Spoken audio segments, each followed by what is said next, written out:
जब कोई डॉक्टर चाय और चावल छोड़ने को कहता है तो हमारे इंडिया के लोग चाय और चावल नहीं छोड़ते हैं, बल्कि डॉक्टर को ही छोड़ देते हैं।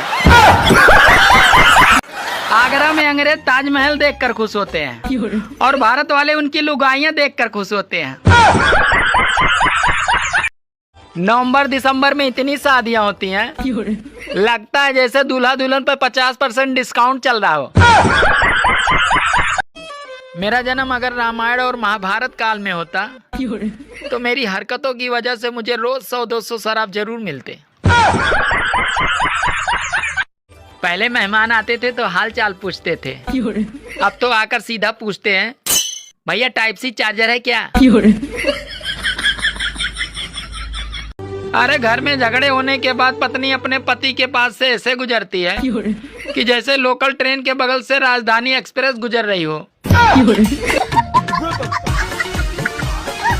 90% भारतीय महिलाएं अपने पतियों की आदतें बदलना चाहती हैं, जबकि ये निकम्मे पति अपनी पत्नियों को ही बदलना चाहते हैं। आज मैंने कुछ बच्चों से पूछा, अरे कौन कौन नानी के घर गया था? तो बच्चों ने कहा, अरे हम नानी के घर नहीं गए थे, हम तो दादी के घर गए थे। आजकल धूप तो ऐसे दिखती है जैसे नई नवेली दुल्हन का मुंह दिखती है। ये बता, दवा और दारू में फर्क क्या होता है? दवा और दारू में फर्क क्या होता है? अरे दवा एक गर्लफ्रेंड की तरह होती है जिसकी एक्सपायरी डेट आ जाती है, और दारू एक बीबी की तरह होती है, साली जितनी पुरानी होती है उतना ही सर चढ़ के बोलती है।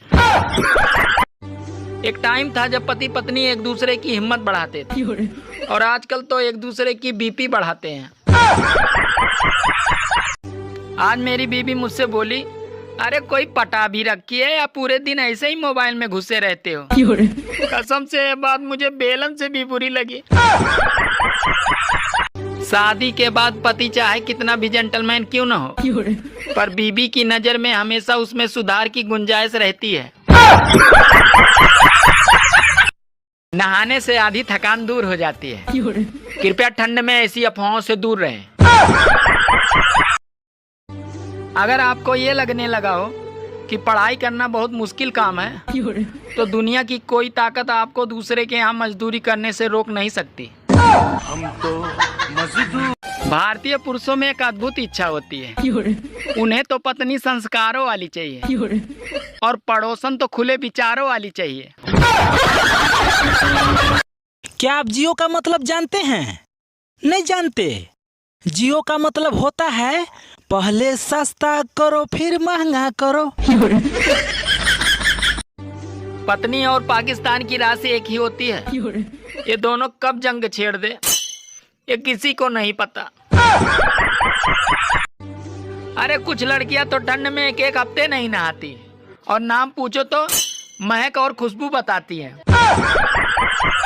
अगर जियो एयरटेल की तरह आगे चलकर BSNL का भी रिचार्ज महंगा हो गया तो सच में कबूतर भेजने का रिवाज फिर से शुरू हो जाएगा। करवा चौथ वाले दिन अब कुछ माताएं भी अपनी अपनी बेटियों को जबरदस्ती पानी पिला पिला के चेक करेंगी कि कहीं किसी लड़के के साथ कोई चक्कर तो नहीं है। अरे लाल गुलाब देने वाला सिर्फ फरवरी तक ही साथ देगा, बुढ़ापे तक तो हरी धनिया देने वाला ही साथ देगा। अरे जिया जल्दी छुप जा, तेरे सर आए। आज तू स्कूल नहीं गई ना? मैं नहीं, आप छुप जाओ। क्यों? आपकी मौत के बहाने ही तो 7 दिन की छुट्टी ली है। मेरा जन्म अगर रामायण और महाभारत काल में होता तो मेरी हरकतों की वजह से मुझे रोज 100-200 शराब जरूर मिलते। पहले मेहमान आते थे तो हाल चाल पूछते थे, अब तो आकर सीधा पूछते हैं, भैया टाइप सी चार्जर है क्या? अगर आपको प्रवचन कराना है तो महात्माओं के चक्कर में ना पड़े, क्योंकि पत्नी से अच्छा प्रवचन कोई नहीं दे सकता। अरे सर्दियों में शाम नहीं सीधे रात होती है, वैसे ही कुछ लोगों के जीवन में इश्क नहीं सीधे बारात होती है। हमारे इंडिया की नर्स मरीजों का बहुत ख्याल रखती है। ये सोते हुए मरीज को जगा कर कहती है, ये लो नींद की दवाई खा लो। आगरा में अंग्रेज ताजमहल देखकर खुश होते हैं और भारत वाले उनकी लुगाइयां देखकर खुश होते हैं। नवंबर दिसंबर में इतनी शादियां होती हैं, लगता है जैसे दूल्हा दुल्हन पर 50% डिस्काउंट चल रहा हो। जब कोई डॉक्टर चाय और चावल छोड़ने को कहता है तो हमारे इंडिया के लोग चाय और चावल नहीं छोड़ते हैं, बल्कि डॉक्टर को ही छोड़ देते हैं। लगता है भगवान ने भी जियो का सिम ले लिया है। रोज 2 GB डाटा बरस रहे हैं, वो भी 5G की स्पीड में। लड़कियां अच्छे पति के लिए 16 सोमवार के व्रत रखती हैं, पर उनके पति को देखकर ऐसा लगता है कि जैसे शिवजी 16 के 16 सोमवार छुट्टी पे थे। अच्छा, हम भारतीयों का मूड ही ऐसा है।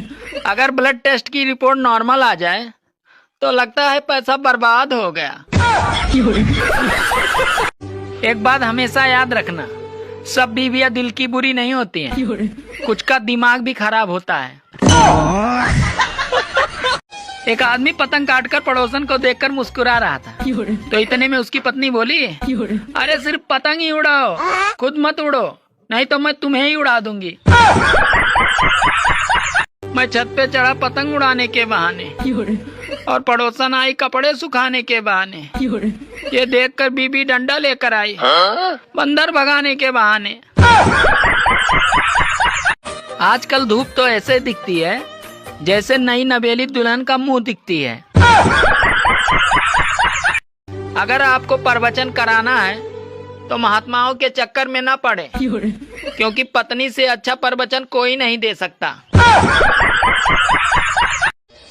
बाजार में दूसरों की बीवियों को घूरने वाला व्यक्ति जब वो खुद अपनी बीवी के साथ बाजार जाता है तब वो दूसरों की बीवियों को नहीं घूरता है, अरे तब वो आदमियों को घूरता है कि कहीं कोई मेरी बीवी को देख तो नहीं रहा है। पहले माँ बाप से बच्चे डरते थे और अब माँ बाप बच्चों से डरते हैं। अरे कोई भी अपनी बीवी को खुश तो रख सकता है, पर उसको चुप नहीं रख सकता। बाप की चड्डी फटी पड़ी है और बेटवा गाना लगा रहा स्टोरी पर, दबदबा था दबदबा है, दबदबा बना है। नमस्कार, मैं राहुल गांधी। जी नमस्कार, मैं पुनीत त्रिवेदी और मैं आपसे बस इतना पूछना चाहता हूँ, वो जो हमारे अकाउंट में 8,500 रुपए खटाखट आने वाले थे, कहाँ रह गए? खत्म।